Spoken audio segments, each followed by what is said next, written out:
Ladies and gentlemen, welcome back to the Fish It Forward podcast. I'm Gil, and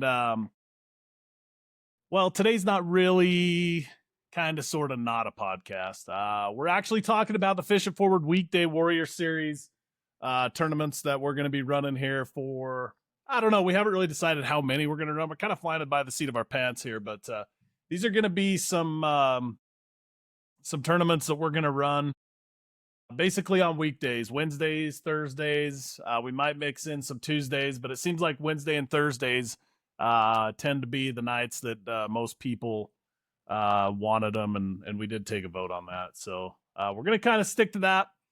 These tournaments are going to run from 4 o'clock until basically official sunset. So our first tournament is going to be next Thursday from 4 o'clock until 8:50.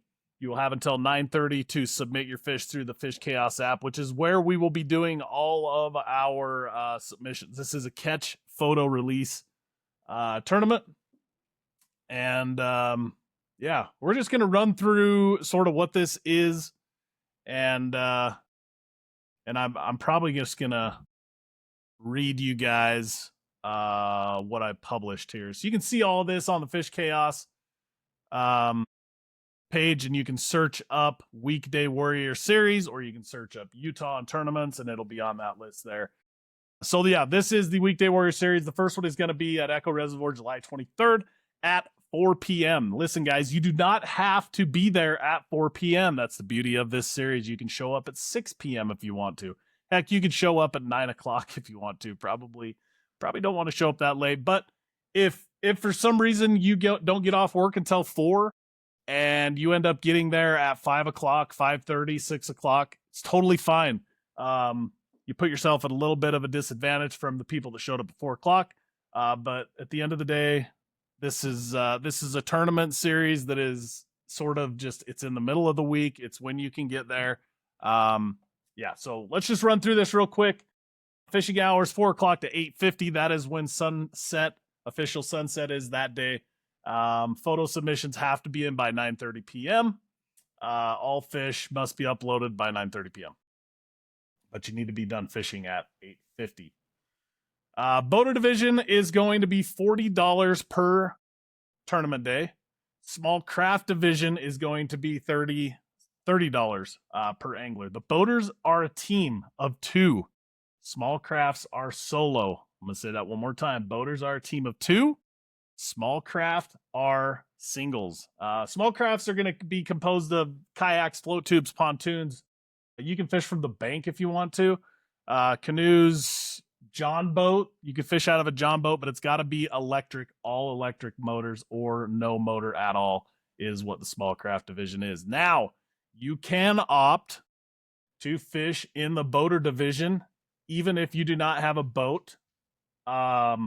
But you're still going to fish it solo, and you're kind of knowing that you're up against boats. So if you're in a kayak with a trolling motor, you're more than welcome to jump in the boater division, solo versus boater teams. Just know what you're going up against. And, the advantage of that is there's probably going to be a little bit more money depending on how many people sign up for these.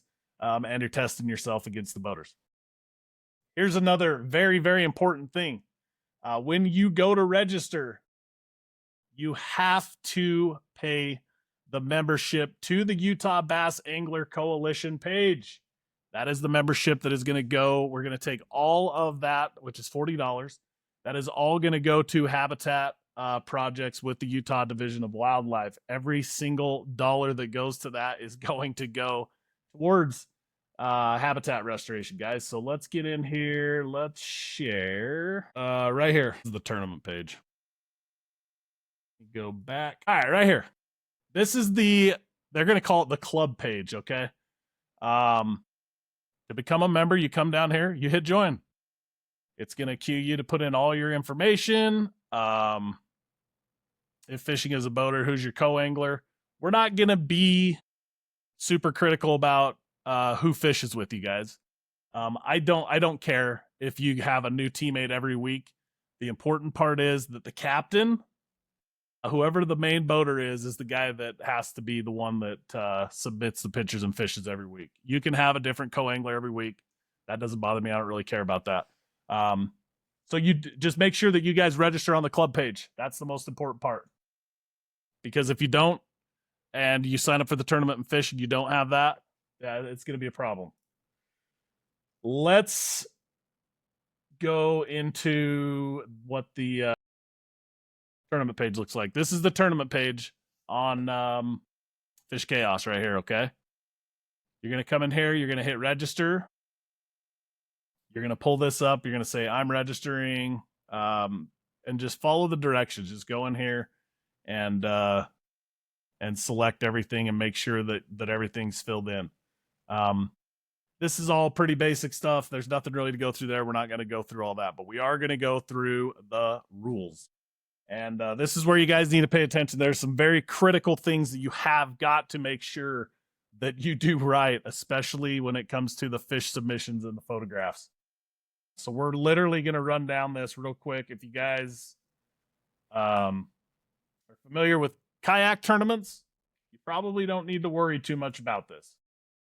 But if you're a boater, you probably need to listen. Here we go. Eligibility: all participants must be a current Utah Bass Angler Coalition member. We talked about that. The annual membership is $40, and all of that goes to the Fish It Forward conservation efforts. We talked about the two divisions: $40 for the boater team division, and the small craft solos is $30. If you guys have any questions on the small craft, if there's any question of what you consider a small craft, message me and we'll talk about it. Official tournament hours, we covered that. Tournament waters will be announced prior to each event. Don't worry about that. Tournament format: catch, measure, release all fish must be submitted through the Fish Chaos app. There is not a live weigh-in. We are not congregating at the ramps, guys. We're trying to be we're trying to stay out of the way as much as possible, because this is this is not like an official live weigh-in tournament. We don't want to be putting strain on the state parks and their process and blocking the functions of the state park. So we don't have a permit for that. That's not what we're there to do. We're literally there to show up, launch, fish, load up, leave. Results will be posted shortly after that. All right, here we go. Fish submission and photograph requirements. Listen very closely. Minimum qualifying length for the tournament is 12 inches. That does not mean you don't measure all the other fish, and we'll get to that here in a second, but fish must be caught by the registered angler or anglers, or the registered team, and fish must be submitted through the Fish Chaos app. Each fish may only be submitted one time, and each submission must be a different fish. Fish must be caught, photographed, and immediately released before another fish is caught. Pretty simple stuff. Photograph standards: fish positioned with the head to the left, belly down, and tail to the right, mouth closed and touching the front of your bump board. Entire fish and measuring board must be visible, and your identifier, which you will get about 30 minutes before the official tournament start. You'll get that identifier. You guys, you can write it on your hand, display it in the photo. You can write it on a piece of paper, whatever. It just has to be, you got to make sure you have that in the photograph, okay? Clear photo taken directly above the fish, guys. Make sure that you are directly above the fish. If it's not, and there's any question on the length, your fish will, number one, either be disqualified, or we will deduct quarter of an inch, half an inch, an inch, whatever I determine, or who is judging the fish at the time. It is what it is. It has to be, no questions. Keep your fingers out of the gill plates. The eyes must be visible, and try your best to make the photograph have some type of photograph of the background of your craft. Okay. That way there's no questions that it was in your boat or your float tube or your kayak or your John boat, whatever. Approved measuring boards, guys. Really, it's any main brand measuring board. We want bump boards. I don't really want any measuring devices that fold. Try to avoid those. There's a ton of brands out there. Go to Shields, pick them up. They have them. Catch has them. Ego has them. Gator Grip, Cabela's, Frable. There's so many. Bubba, they all have them. I just like the trough style. They cup the fish. They're very easy to read. And just when you're picking a bump board, guys, pick a brand that is well known. And if you have any questions about your brand, or you think maybe you have one that maybe is a little bit weird, send me a message and I'll either approve it or not. So this is where it gets very, very important. Location services. Competitors are responsible for ensuring that your location services are enabled through the Fish Chaos app and their device's camera before the tournament begins. Photographs without location data they will be denied at my discretion or whoever's judging. Mobile device responsibility. Competitors responsible for ensuring their mobile device is fully charged and functioning throughout the tournament. Technical issues will not extend tournament hours or submission deadlines. Okay, guys? This is very important. I cannot tell you how to do this on your phone. That is up to you. There are hundreds of videos on YouTube that can explain to you how to do it. iPhone's really easy. If you have Android, some of those are a little bit different. Just go on YouTube. Make sure that is all set up, guys, before you fish this tournament. Because if I don't have location data and timestamp data when you submit that fish, it's the only way we can verify that it was caught on that particular body of water at that particular time. Okay? If we don't have that data, I don't know where that fish was caught. I don't know when that fish was caught. It will be denied. Okay? This probably won't be a thing right now. It may be, but it will be probably next year. A bass actively guarding a bed or a spawning area may only be caught, photographed, and submitted one time. I will be watching. I will be looking for distinct marks on fish. And you can only submit that fish once per tournament. Okay? If you come back a week later and that same fish is on a bed, catch it and measure it again. You can do that. But for the one day, you can only catch that fish one time. Scoring. Let's see. There is no limit to the number of bass that can be submitted. We actually want you guys to submit those fish. It's data that we're going to give to the DWR that is going to tell them, how many fish are in there, what the population size looks like. There's 1 billion 8 inchers. Also, why that is important, because the most approved bass submitted is the first tiebreaker that we're going to look at. So, if you're catching a bunch of 8 to 10 inchers and you're just sick and tired of measuring them, that's completely up to you to not submit them. But if we do have a tie situation and the guy that tied you submitted more fish, then you're going to lose. And nobody wants that. So after that, we're going to go to longest individual bass. We're going to go to the earliest deciding submission. And then we'll get that far. Then I'll decide what'll happen after that. But obviously approved species are largemouth and smallmouth. Artificial lures only. No live bait is allowed. Safety, guys, comply with all Utah boating laws. That's all on you. Your insurance, all that stuff, that's all on you guys. You have got to comply with everything. Your AIS, all that stuff has to be in line. If you get a ticket and I find out about it, or the DWR officer contacts me and I find out, you'll be disqualified. Sportsmanship. This is so stupid that we have to do this. 40 yards away from a competitor. Guys, if you can cast to a guy with a long, if you're within long distant cast of somebody, you're too close. Communicate with them if you want to get closer, or if you're going to pass them. Don't burn in front of somebody that's running down a bank and cut them off. Just have sportsmanship, guys. I mean, I know it's probably eventually going to happen. I don't want to get a message saying that so-and-so was being a dink and cut me off, or was fishing too close to me, or whatever. Okay. If you go into somebody and you ask them if you can fish in front of them, they say no, then don't do it. If you go far enough ahead of them, then that's within the rules. They don't own that entire bank, guys. And you don't own that entire bank. Don't tell somebody not to fish, 100 yards ahead of you down a stretch of bank. Okay. I mean, this rule states 40 yards. If they go 40, 41 yards ahead of you, technically that's within the rules. Okay. Do I think that that's really good sportsmanship? Probably not. But it is allowed, and I just want you guys to keep it clean out there. So payouts, you get 100% payout from the tournament fees. We talked about that. the membership fees, all of that money is going toward the Fish It Forward conservation efforts. Protests have to be submitted within 30 minutes of the conclusion of the tournament. 30 minutes isn't a lot of time to submit a full protest. I need to know within 30 minutes of the tournament that you guys are protesting somebody, okay? Let's see. My decision's final. I get to say we're not bringing in a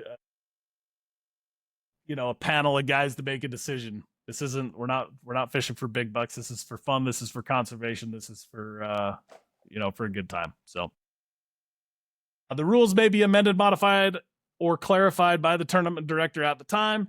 Any changes affecting an event will be communicated to registered participants before taking effect whenever practical.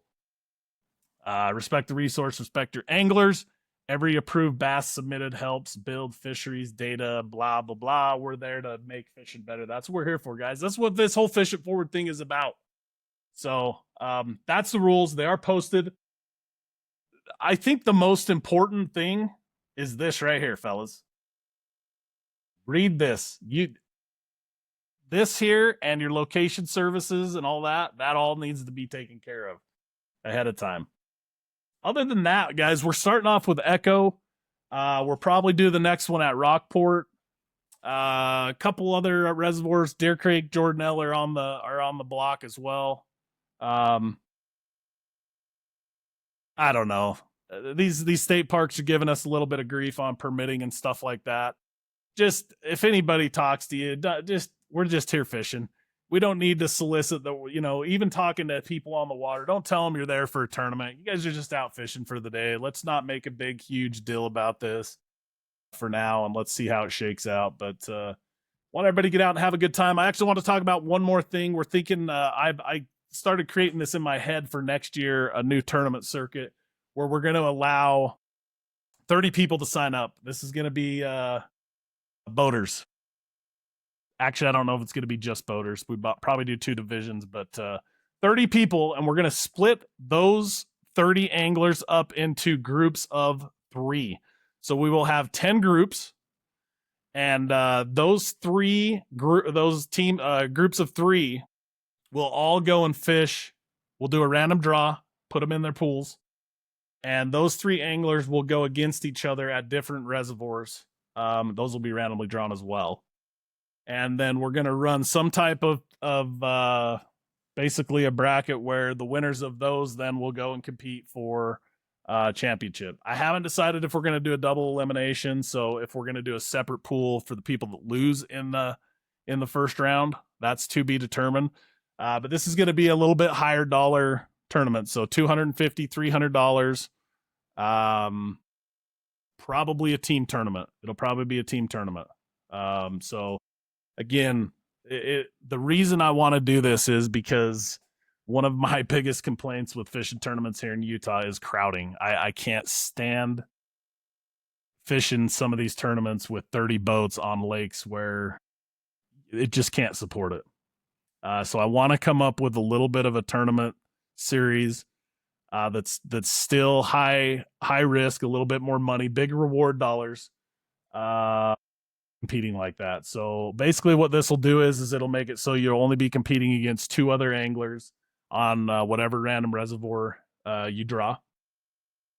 And then at the end of the deal, you're going to have a lot less competitors in the championship, when you're competing for the big dollars. So I'll figure out the details on that. That's a next year thing. If you guys have any ideas on how it's things maybe you would want implemented, put them in the comments, send me a message, go over to the Utah Bass Angler Coalition Facebook page if you're not seeing this video there, and just drop your comments on what you guys, any good ideas you guys like. Those tournaments, I don't know if I'm going to do catch, measure, release or not on those. Those might be live weigh-ins, and then it'll just be up to the 3 competitor boats to meet up on the water. On the water, not at the ramp. You guys will be responsible for just doing your own little small weigh-ins on the water. And then, it sounds more appealing to me to have less boats competing for the ultimate goal of qualifying for a championship day with like 10 boats or whatever, we get to. So anyway, guys, that's all I got. Let's get some people signed up. I don't care if we get 3 boats and 3 small crafts. I'm going to be there fishing. Me and my wife, Marlene, will be fishing as a team. But I think that we, 100% payout. If we only get, that's the other thing too, payout. What are we going to pay out to? If we get 10 boats, we'll probably pay out the top. I still got to think about this, but I'm thinking at least the top 3 is what we'll probably pay out on 10 boats or more. Anything less than that, we're probably going to do a top 2. And if only 5 boats sign up or 5 small crafts, we're going to do 100% payout to first place. So keep that in mind and just kind of spread the word, guys. I know it'll be fun. Bring your buddies up, especially the small craft division. You guys can load up a car with a couple of guys, a truck with a couple of guys, get your boys out, turn it into a little fun competition. It's cheap. It's 100% payout. And if we get enough people, you can get a nice little payday for a weekday night for fishing for 5 hours or whatever. So I think that's it, guys. We called this episode 2 of the Fishing Forward podcast. It was really more of an informational cast, but we are going to label it episode 2. We do have episode 3 coming up. Our next episode is going to be Ask a Biologist. And I solicited the questions on the Utah Bass Angler Facebook page. If you didn't see that over there, if you have not, go over and find that post or message me on the Utah Bass Angler Coalition Facebook page and just send me any questions you want to ask our biologist. I do know who the biologist is. I'm not going to tell you. I will tell you this. He is probably one of the more important ones over there that gets to make the decisions. And I've had the pleasure of working with him the last couple of years. And he is actually the sole driving force behind the Black Bass Management Planning Committee that we have put together. And he's a really good guy. And we're putting this plan together before he makes his exit from the division when he retires in the next. I'll let him tell you because I don't actually know when, but I know it's coming up in the next few years. So we really need to get this Black Bass management team solidified. And, the UBAC and the Fish It Forward efforts is really about getting some skin in the game and helping with habitat and projects that are going to solidify us as a partner with the Division of Wildlife. So this never goes away. Whether I'm here or our mystery guest is here. This all has to be in place for the future. So bass management continues and continues to get better. So it's really hard. A lot of those questions that people are posting, I sort of know the answers to a lot of them. And I have my opinion on some of them that my opinion might be different than what our biologist puts out there. But, at the end of the day, guys, it's kind of crazy that this is just being discussed, that a lot of people in the general fishing community just don't know why certain things aren't being done and why there are struggles with populations. And I can't wait to get the word out so people understand why we're in the situation we're in. And what the building, I shouldn't say rebuilding. A lot of it is rebuilding, but the building process to get our reservoirs where we need to with bass. And it's not just a simple blueprint for every single reservoir. We're going to sit down with our team and we're going to break down all these reservoirs. And yeah, we are going to pick a handful to manage for trophy opportunities, and there's going to be a handful that will be managed for opportunities. We have different categories for these reservoirs, so all that is going to be evaluated. It's being evaluated now, and our next meeting is really going to hammer that down and what reservoirs are going to be what. So if you guys want to be involved with that, it's all public. This is nothing that you guys can't be involved with. I mean, every single one of you guys can show up to these virtually or in person and be involved. So if you want to just do it virtually and peep in, you don't have to. There's no pressure. Usually if you get in virtually, they'll know you're in there. You'll pop up and they'll want you to introduce yourself and just say, "Hey, I'm so and so. I'm just here to see what the discussion is," and leave it at that. And if you have questions or you have input that you want to contribute throughout the meeting, then you guys are all more than welcome to do that. And I highly encourage you to do that. But Craig will kind of lay out. Craig, who hosts the meetings, is going to kind of lay out how the meetings progress and when the right time is to speak and all that good stuff. So it's a great bunch of guys. They all want better fishing. They all want better warm water fishing, bass fishing, but they all want better fishing in general, and that's what we want. So, you guys have any questions? Be sure to drop them in the comments down below. Message me on the Facebook page. If it's something that's a little bit more in depth, message me. I'll give you my cell phone number and we can talk. More than happy to talk to any of you guys about bass. That's all I think about. I lose sleep about it. So anyway, guys, thank you so much for listening to this episode of the Fish Forward podcast. My name is Gil. By the way, that might confuse you guys. My name is actually Colby Livingston, but most of my friends and everybody I know call me Gil. So it's easier. Just call me Gil.